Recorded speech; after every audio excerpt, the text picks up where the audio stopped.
In my last life, my wife Eleanor Vance told me she wanted a divorce because the one that got away was coming back to the States. She offered me $100 million as a settlement. I refused. I was thrown out of the Vance family mansion. She slammed the divorce papers on my head. She threatened my parents and my sister's jobs. She even hired thugs to break both of my legs.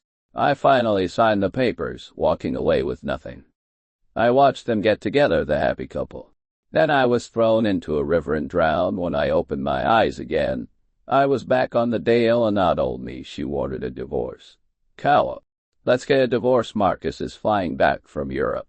In the living room of our villa, I watched Eleanor slide a signed divorce agreement across the coffee table, a faint smile on her lips. I'll give you $100 million. It's more than enough for you to live on for the rest of your life. I signed the papers, tears welling in my eyes. I pushed a check back toward her while my mind was screaming, "Just sign the damn thing. I don't want to be here 1 second longer." Eleanor's hand paused over the signature line. Her eyes darted around the room, but she saw nothing out of the ordinary just as she was about to sign. The voice echoed in her head again. "What are you looking at? Stop wasting my time.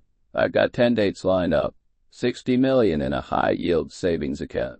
10 million each for Mom, Dad, and my sister, and the last 10 million, well, that's for having some fun." There were only 2 of us in the living room, and I hadn't opened my mouth. She was certain somehow that she was hearing my thoughts, but wasn't I supposed to be her pathetic, loyal lapdog? Why the sudden change? Or did I know something she didn't, something that made me desperate to divorce her? Eleanor suddenly cut off my train of thought. She was afraid if she heard any more, she'd beat me to a pulp. "Give me all 3 copies of the agreement." I stared at her, dumbfounded. The check wasn't in my hand, yet swallowing my pride, I handed the 3 copies back to her. This wasn't the first time Eleanor had asked for a divorce. She tried 5 years ago, but her precious Marcus stood her up. We got as far as the divorce papers that time, too. But I'd refused to sign after that. Her attitude toward me changed, growing even colder. 3 years ago, she brought it up again, claiming Marcus was finally coming home. It was the same story. The same scene this time. She banished me from the master bedroom to the guest room down the hall. I was naive enough to think she was just throwing a tantrum. But for the next 2 years, I lived in that guest room, including today. This was the 3rd time. You only cry wolf so many times, but Eleanor seemed determined to fall into the same trap for a 3rd time. I was tired, so tired. If it weren't for the $100 million severance package, I would have been long gone, but this time I had agreed. And she was the one hesitating. I tested the waters. "So, when should we go to the courthouse to finalize this?" "There's a mandatory 1-month waiting period." Eleanor looked me up and down, the full-body scan, seeing nothing amiss. She spoke, her voice like ice. "If you're that eager to get divorced, I don't mind making sure you walk away with nothing." I was about to reply when her phone rang. I watched her snatch it up, her voice instantly melting into a gentle coo. "Marcus, you said you're an hour from Seattle. I'll head to the airport to pick you up right now, of course." In Eleanor's words, Marcus always came first. She caught my calm, placid gaze and let out a sneer. "Don't play these push-and-pull games with me. Caleb will never be half the man he is now. Come with me to the airport. You need to see for yourself how big the gap between you two really is." I stared at her triumphant expression, biting my lips so hard I tasted blood. Tears burned my eyes. I never imagined I could be so worthless in her eyes.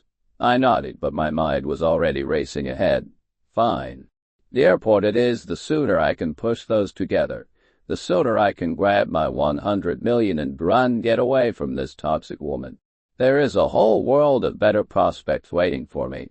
During my thoughts, a flicker of surprise crossed Eleanor's face, quickly replaced by a flash of rage. "You'd better remember your place." She snapped. She glanced at me one last time before taking the divorce papers and disappearing into the master bedroom, shutting the door firmly behind her. I knew she kept a safe in there. She was probably locking the papers away, afraid I'd steal them. I went back to the guest room and changed into a drab gray sweatsuit, making myself look as plain and unassuming as possible. I met Eleanor 6 years ago. Her perfect Marcus had just dumped her and left for Europe. I was delivering for Uber Eats when I found her passed out cold outside a bar out of a sense of justice. I took her home. One thing led to another the next day. She tracked me down and dragged me to the courthouse to get married. Her parents were vehemently opposed, but Eleanor shut them down single-handedly for the first year. She tried to play the part of a wife. She even got my parents and sister stable jobs. We never connected on a deeper level, but she did everything a wife was supposed to do. I was content. I thought that with enough effort I could win her over, or at least win her parents' approval then. A year in, I overheard her on the phone with Marcus. He was supposed to come back in a month. He never did. And somehow Eleanor decided it was my fault. She handed me divorce papers and offered me $50 million to walk away. But I was head over heels for her then. My family pleaded with me, but I wouldn't listen. I truly believed my love could bridge the chasm between our worlds. I refused to sign. Her attitude toward me plummeted. Her face began to show open disgust and resentment. She cut off my allowance 3 years ago. She got another call. Marcus was coming back. She demanded a divorce again. I refused again, and again Marcus was a no-show. She blamed it all on me and kicked me out of her bedroom. We've been living separate lives ever since. She treated me like a servant, and I acted like a pathetic dog waiting for her to have a change of heart. But this time I had no doubt. Marcus was definitely coming back on the drive to Seattle. Pacama. Eleanor kept trying to start a conversation. I deliberately kept my face a mask of cold indifference, cultivating an atmosphere of discord in my last life. I'd spent 6 years trying to warm her heart, only to find out it was made of solid iron. All my efforts earned me was pain. She threatened my family. She had my leg broken. She left me with nothing. She watched as I was thrown into a river to die. The memory was a knife twisting in my gut. If I could do it all over again, I would have rather watched you get taken advantage of that night. Eleanor's hands jerked on the steering wheel. The car behind us swerved violently, the driver getting out ready to yell, and seeing Eleanor's face in the expensive car she was driving, just muttered a few curses and drove off. "I've missed you so much." Julian Thor was beaming, pulling her into a tight, possessive hug. Pressed together like that, anyone would assume they were the couple. Unlike last time, I just stood a good distance away, a picture of indifference. I timed them. They held on for nearly 3 minutes. Finally, Julian looked over at me. "You must be Caleb." I felt a surge of contempt, but kept my voice neutral. "Julian, man. I'm Caleb, Eleanor's soon-to-be ex-husband." I gestured between them. "You two haven't seen each other in years. I bet you have a lot to talk about, right?" I turned to Eleanor. "Al, I just remembered my buddy Silas needed me for something. I'm gonna take off you to catch up. Go on. You two snakes. Get it over with so you can't hurt anyone else." I made to leave to give them their space. Hearing the word snakes, Eleanor's face flushed with anger. She spun on me. "You think you're being so magnanimous, don't you? Trying to get my attention, is that it, Caleb? Your little games are pathetic. I will divorce you, but not right now." Her words were a knife in my heart. It hurt. It really hurt. $100 million is on the table. I'd divorce you this very second, Eleanor. I just see things clearly now. "I'm not good enough for you," I said, my voice thick with false humility. Seeing Julian, it just showed me how massive the gap between us really is. Eleanor froze, stunned by my word. Julian, standing beside her, had a flicker of smug satisfaction in his eyes. He clapped me on the shoulder. "Hey, don't sell yourself short, Caleb. We got a lot of room for growth. Don't waste your breath on him." Eleanor snapped, grabbing my arm out, practically throwing me into the passenger seat of her car as he turned back to Julian. "Julian, I'll take you home first." I stared at her, completely baffled. I couldn't figure her out before. She could barely stand to look at me. She probably wouldn't have noticed if I dropped dead at her feet. On the way, Julian chatted on about his exciting life in Europe. I just tuned out, tried to solve the puzzle of Eleanor's behavior. Finally, I came to a single logical conclusion. Elena must have hit her head on something hard. The car screeched to a halt. Elena slammed on the brakes, pulling over to the side of the road. She pointed a finger at me. "Get out." Julian's face flashed with triumph, but he feigned concern. "Elena, come on. I'm sure Caleb didn't mean anything by it. Let him off the hook this one time." Elena's gaze was sharp as a razor. "You don't have to defend him. He brought this on himself." I feigned confusion, but inside I was ecstatic. "Done with the act. Are we?" "Perfect. Just throw the $100 million check at me, and I'll be on my way. $100 million. I, Caleb Peterson, will be a bona fide tycoon." I got out of the car without a second's hesitation and watched her speed away. The first thing I did was call my best friend Silas. "Silas, my man, come pick me up. Tonight I'm taking you to the Sapphire Lounge, the works." That night, Silas and I showed up at the Sapphire Lounge on time. I wasn't met by 10 dancers, but by the one person I wanted to see least in the world. Silas took one look and bolted. I tried to speak, but the words wouldn't come out. 10 dates, Caleb? Just how desperate are you?" She grabbed me by the collar of my shirt and dragged me out of the Sapphire Lounge. I closed my eyes and feigned agony, but inside I was laughing my head off. "You're so high and mighty. I was celibate for 6 years for you, trying to melt that block of icy cold heart. But what was the result? A stone doesn't bloom, Elena. I've disgraced myself. I'm not worthy of you anymore." I forced out, my face flushed, my eyes fixed on her. My voice was filled with guilt and shame. "Let's just get the divorce. Julian is the one who's right for you." Elena scanned me from head to toe, searching for a lie. If she couldn't hear my thoughts, she probably would have dragged me to the courthouse right then and there as I pretended to pass out. She shoved me into the back seat and drove away from the club. "As long as you understand that," she said coldly. Lying in the back, I smelled a cloying perfume that made my stomach turn. But eventually, the alcohol won, and I truly did pass out the next morning. I woke up and stared at the room in horror. This was the master bedroom. A stunningly beautiful face appeared above me. It was Elena. My heart hammered in my chest. I scanned the room, desperate to find my clothes and escape. What have I done? Drunk and stupid, my eyes landed on a piece of clothing, a silk dress, hers. Without a second thought, I wrapped it around myself, lifted a corner of the duvet, and prepared to flee. Click! The sound of a camera shutter. I whipped my head around. Elena was standing there, holding her phone, a triumphant smirk on her face. She'd just taken a picture of me in her dress. I scrambled away, nearly smashing my head on the door in my haste to escape. I could hear her light laughter behind me, which only made me run faster back in the safety of the guest room. I slapped myself across the face a few times. "Caleb, why can't you control yourself? You were so close. A few more days and you'd have been divorced with $100 million, and now you've handed all the power right back to her." As I was trying to figure out how to salvage the situation, I heard Elena's voice from outside the door. "Get dressed, come out for breakfast, then you're coming to the office with me." I was speechless, but I mumbled my agreement on the way. We both tacitly avoided any mention of last night as we walked into the office building.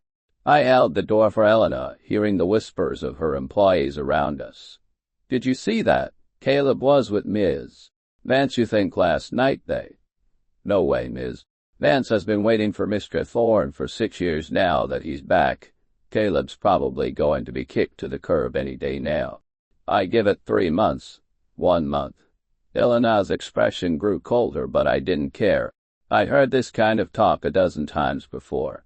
I was numb to it. Just wait until I get my $100 million. I'll make a point to stroll past this office every single day. You all look down on me now, soon you'll be craning your necks to look up at me." A dark cloud seemed to form over Elena's head, but I could have sworn I saw a flicker of something smug in her eyes. She had me escort her to her office, then told her assistant Sarah to schedule an emergency meeting.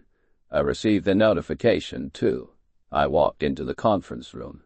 Every seat was filled except for the one to Elena's left at the head of the table as I entered. 2 dozen pairs of eyes turned to stare at me. Julian Thorne looked particularly surprised when Elena pointed to the empty chair beside her, telling me to sit. The meeting confirmed it. Julian was the new company vice president and head of the design department, and I, through some special consideration from Elena, was promoted to team lead. I couldn't have cared less at this point. The only thing that could get my attention was a 9-figure bank transfer. Everything else was just noise after all. I'd gone from an Uber Eats driver to a guy in a marketing department just for the health insurance sheet. Dee made it clear from the beginning that our relationship was a transaction, a performance for Julian's benefit, designed to make him jealous and win him back. It was mutually beneficial, so I hadn't objected. But now I regretted it deeply. My entire life was in her hands. Before the meeting ended, Julian unveiled the new Elysian Terraces. An architectural rendering appeared on the screen. It depicted a series of high-rise villas, 12 to 18 stories tall. Each floor featured a massive balcony, a miniature private garden. You could plant trees, flowers, even raise small animals up there. Mr. Thorne, this design is genius. It's practically a paradise in the sky. Absolutely, if we build this, it'll be the pinnacle of luxury green living. I listened with half an ear, my mind drifting back to the things Julian had said to me right before I died in my previous life. What is this garbage, Elysian Terraces? What a joke. This is the project that bankrupts the Vance family. The project never gets finished and the company goes under. Elena shot a long, meaningful look at me, her eyes devoid of warmth. She couldn't bring herself to trust Julian completely, but she was clearly captivated by the project. If it succeeded, the Vance family fortune would reach a new level suddenly. Elena turned to me. Caleb, what do you think of this project? I froze for a second and looked at Julian. I saw the nervousness in his eyes and decided to drop a bomb. I slammed my hand on the table. This is absolute bullshit. The room went silent. If this was such a brilliant idea, don't you think every major architectural firm in the country, hell, the world, would have already built it? Why would we be the first? Elon, argue with me. Defend your precious project, then Elena will feel sorry for you and we can finally get this divorce over with.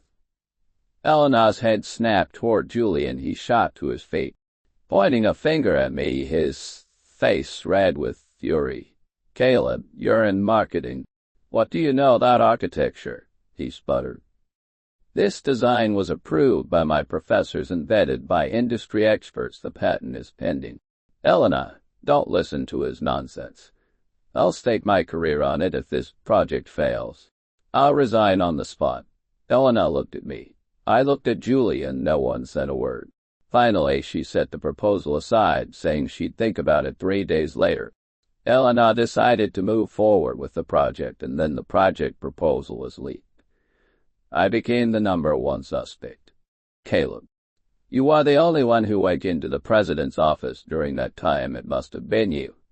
Aid and delivery boy, he probably just wanted to sell the plans for some quick cash. You'd better confess or we're calling the cops and having you thrown in jail. Elena stared at me. Julian wore an expression of poorly concealed glee. I stared at her assistant, Sarah. I held her gaze until she couldn't look me in the eye any more. Then I spoke slowly. If I'm not mistaken, it was Sarah. She has the mole. She has been feeding information to Julian this whole time. Her family has ties to his.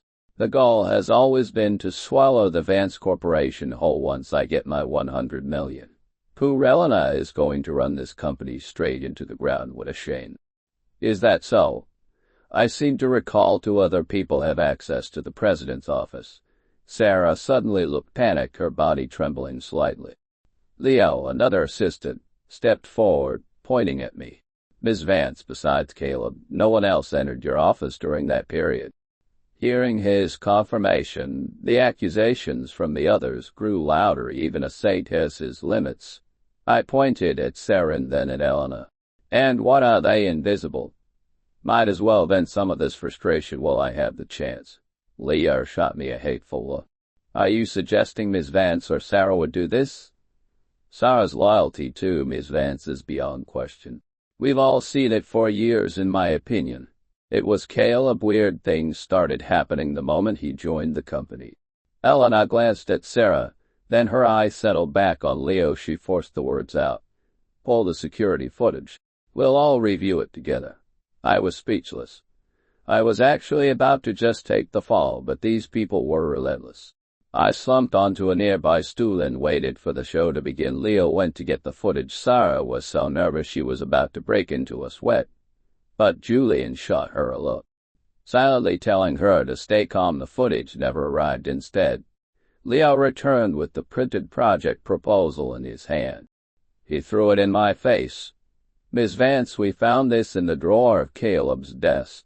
The evidence is undeniable. Caleb, what do you have to say for yourself now?" The question echoed from all sides. My face was a blank mask. I stood up and slapped Leo across the face hard. "Who the hell do you think you are?" I snarled. "Put your hands on me. If you think I stole the proposal, then call the police." After being reborn, I was done taking crap from anyone in this company, except maybe Elena. Leo was stunned. He never imagined I would dare to touch him. The others in the room were in an uproar, closing in on me, ready to pounce at the critical moment. Julian stepped forward, placing a hand on my shoulder. "There's no need to call the police. It would be bad for the company's image if this got out." And Leo, he said, turning to the assistant, "Who did you think you were messing with? Don't you know who this is? He's our president's husband now. Apologize to him." I ignored Leo's mumbled apology completely. Julian's reach is longer than I thought. He's already got Leo in his pocket. He must have a lot of people on his payroll in this company. The smart move is to get my $100 million and get out of here fast. Knowing Julian's personality, you won't hesitate to come after me directly one of these days. Elena's brow furrowed. In the past, she wouldn't have believed any of this. She might despise me, but the scene playing out in front of her was impossible to ignore if she wasn't careful. She really would lose the company, just as my inner voice predicted. "This matter is closed. If there's nothing else, everyone get back to work," she announced. "Caleb, come with me. You have a lot to answer for." I followed her out of the conference room and out of the company building entirely. She stopped on the sidewalk and looked at me, her expression a complex mix of emotions. "Caleb, are you really this desperate for a divorce?" I didn't answer. In my last life, you threw me out of your house. You used my family to threaten me. You had my leg broken. You left me with nothing but the clothes on my back. What use do I have for a woman like you? After we divorce, it'll be perfect for you and Julian. We're worlds apart," I said after a long pause, my voice flat. "I'm just a delivery guy. I was never good enough for a CEO like you." "But Caleb, we've been married for 6 years. I don't want to just throw that away," she said, her voice softer than I'd heard it in years. "I know I haven't been able to let go of Julian, but I've been thinking clearly lately. Rye, the one who's right for me." I knew what she was really saying. After spending more time with Julian, she was starting to see he wasn't the perfect man she'd built up in her head, but something was wrong. The timeline was off. She wasn't supposed to have this revelation yet. "You don't have to explain anything to me," I said. "We've already signed the papers.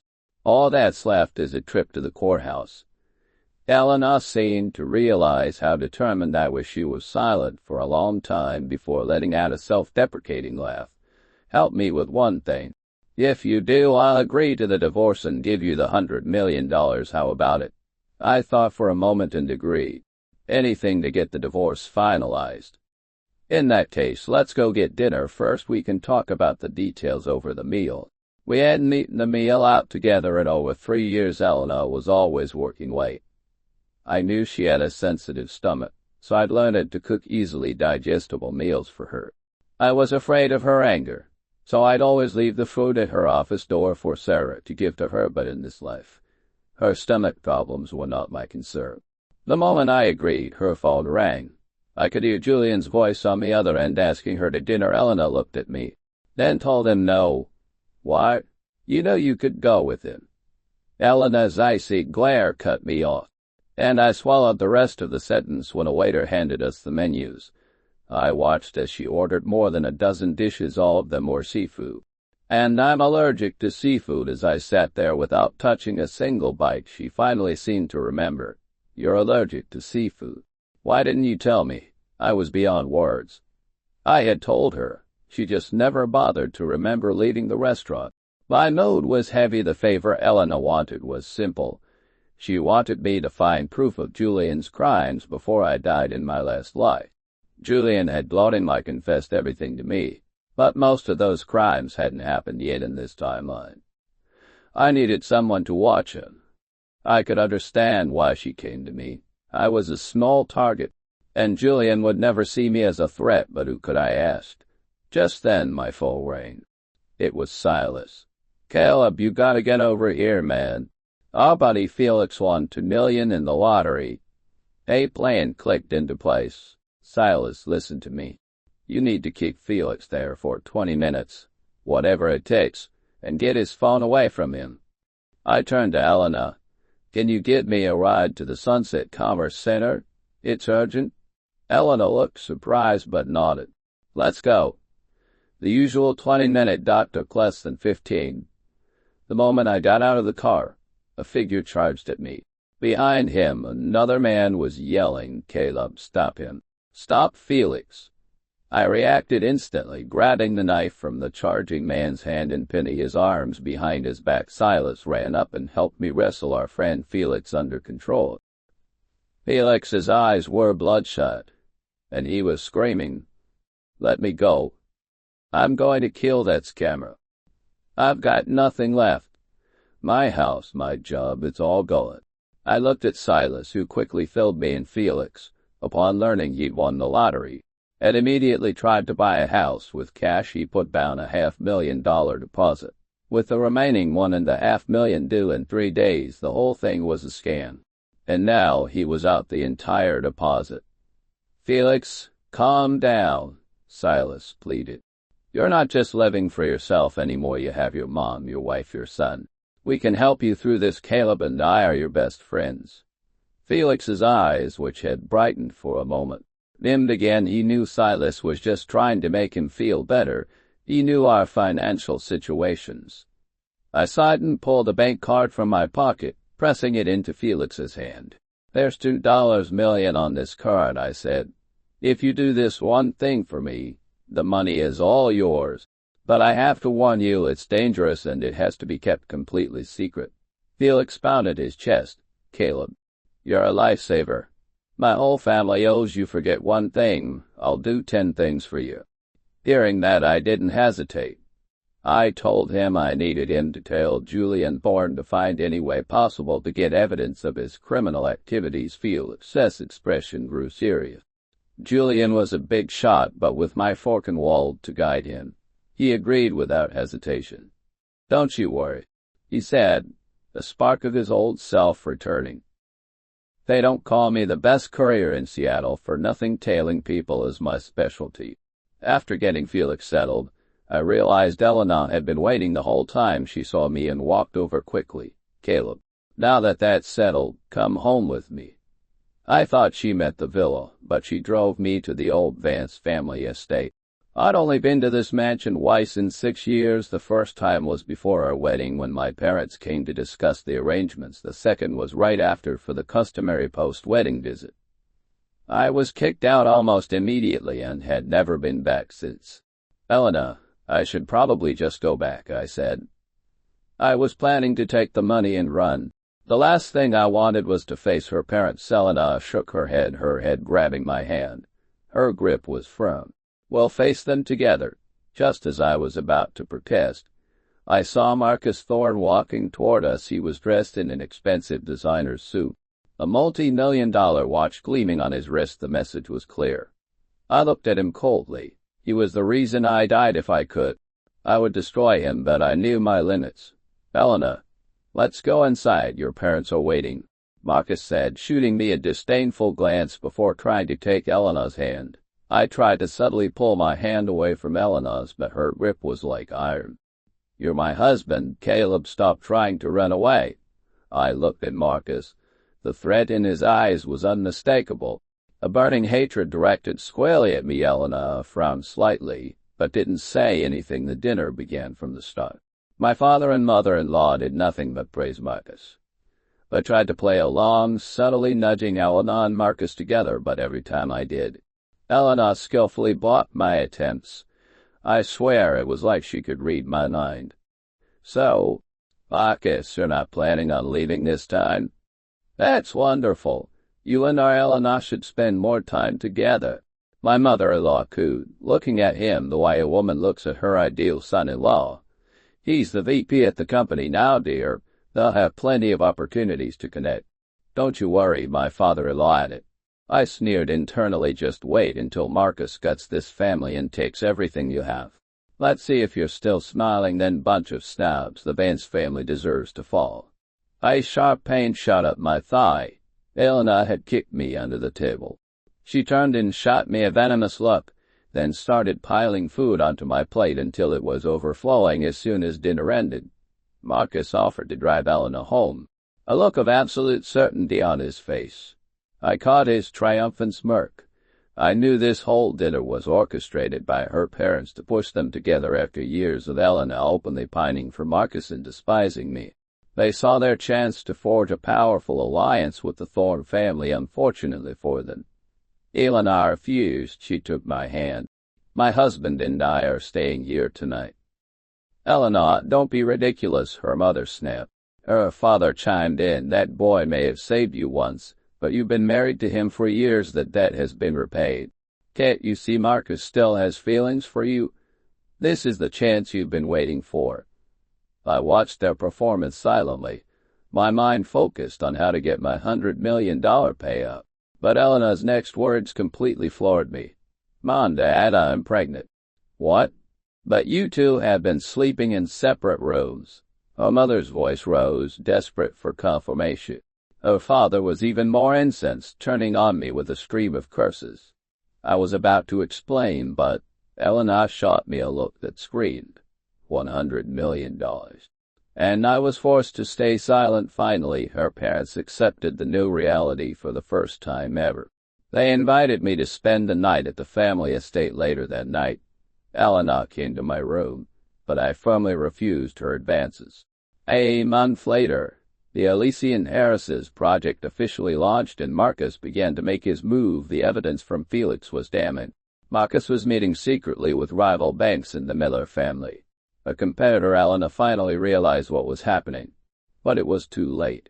Marcus had already signed a series of binding contracts, and the company's CFO had wired the money. If they backed out now, the company's cash flow would be completely severed. Even I was shocked. I hadn't realized Marcus had managed to buy the chief financial officer just as Elena was scrambling for a solution. Marcus appeared at her office, flanked by Sarah and Leo. "Elena, I know you've been investigating me," he said coolly. "But what does it matter? The Vance Corporation's cash flow is done. The banks won't give you a loan. Your only option is to hand the company over to me. Otherwise, it's not just you who will suffer. You won't be able to protect your parents or even precious Caleb." Elena shook her head, looking at her to former assistants. "I can't believe you would betray me, too. I always thought I never wronged you. I had such high hopes for you both. Is this how you repay me?" Sarah looked away, a flicker of guilt on her face, but Leo grabbed her hand and sneered. "Is that so, Miss Vance? I hate people like you who say one thing and do another. We don't care about your high hopes. Remember when you were heartbroken and you made a rule that no one in the office could date? You said you'd fire any couple you found. Sarah and I were already engaged then. You held us back for 6 years. Listening to this melodrama from the next room, I felt a twinge of pity. But it was clear neither of them had been willing to give up their high-paying jobs in the end. They had made their own choices, of course. Elena was wrong, too. You shouldn't impose your misery on others just then. The office doors burst open. Elena's parents entered, followed by several police officers who surrounded Marcus and his 2 accomplices. "Marcus," Elena's father said, his voice like steel, "you thought you had planned for everything, but you failed to realize that this was all part of my plan. I simply gave you an opening." I wanted to clear out all the rats from this company in one go: corporate espionage, kidnapping, and that sexual assault charge from your time in Europe. I think you'll be spending the rest of your life in prison." Sarah and Leo dropped to their knees, begging for mercy, but Elena gave them no chance to speak. "You wanted to be star-crossed lovers. A prison cell should be very romantic for you two." As the police led them away, she looked around, but I was gone. She started calling my phone frantically, but it was as if I had vanished from the face of the earth. Then she remembered something and rushed home at the villa. All my things were gone. Even a wedding photo on the wall had been torn in half, my side ripped away. She searched frantically, finally ending up in front of the open safe. Only 2 copies of the divorce agreement remained inside. She snatched them out and tore them to shreds next. She went to my parents and sister, but got the same answer. They didn't know. Where I was left with no other choice, she tracked down Silas and Felix. All they gave her was a single signed copy of the divorce agreement. "Caleb said he doesn't want to see you right now," Silas told her. "Not unless you agree to the divorce." Elena stood there, stunned. She shook her head. "I don't agree. I don't believe he can really abandon his parents and sister." When Silas relayed the message, I wasn't surprised. I knew that after successfully taking down Marcus, Elena wouldn't let me go easily, but I couldn't stand the sight of her. The day I left was the anniversary of the day I was drowned in the river. I knew Marcus's men did it, but Elena's actions had led to it. So, even if I never saw that $100 million, I would never be with her again. It was a line I couldn't cross. A few days later, $100 million appeared in my bank account. I gave 10% to my parents and my sister. I used the rest to help a poor, remote village in the Pacific Northwest. The place didn't have a single paved road when it rained. The dirt tracks turned into a sea of mud, impassable even for tractors. I used the money to buy gravel, and alongside the locals, we built a road to a better future. The village had incredible natural tourism potential.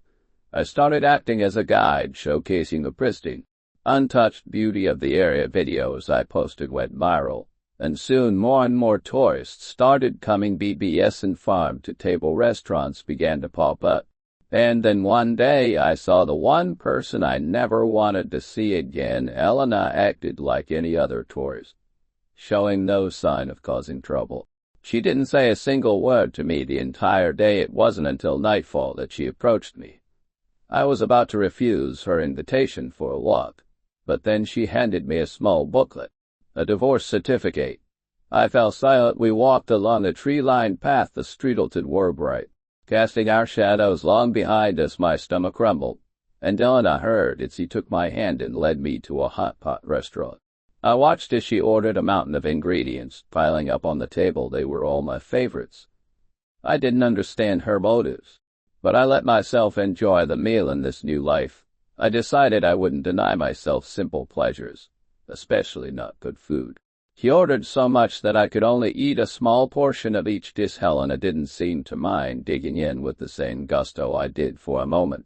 It reminded me of the old days after a long shift when Silas, Felix, and I would devour meat and drink beer just like this, watching her eat so voraciously.